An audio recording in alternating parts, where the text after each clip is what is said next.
The reason why Manley does pre-test our tubes is, with the experience I've had, the tube can potentially be the weak link to the circuitry.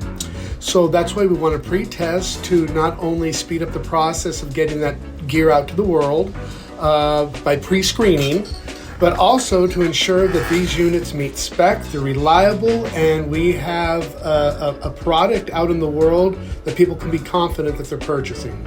Well, tube failure, it's one of the cheapest components to replace, yet it is 90% of the failures out in the world.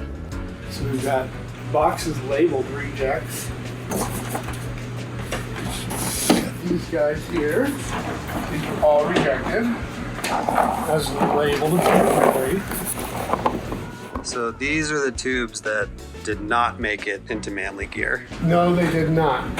That's why pre-screening for a good quality tube it's within spec is extremely important. Not only is it extremely important, there's been this mindset that certain brands are better than others. That's irrelevant to us. We want to know that this tube will perform within the circuitry spec of the unit, the design spec. If that tube, whoever the manufacturer is, because tubes are obviously getting harder and harder to source, whoever that manufacturer is, it meets spec, it made the cut. And that's what we're looking for. So these tubes do not rule. No, there's plenty of boxes here that do not rule. And that, once again, is the importance of pre-screening. Not only does it save time and us headaches, it's once again, it creates a quicker build, which in turn is a cheaper product for the customer.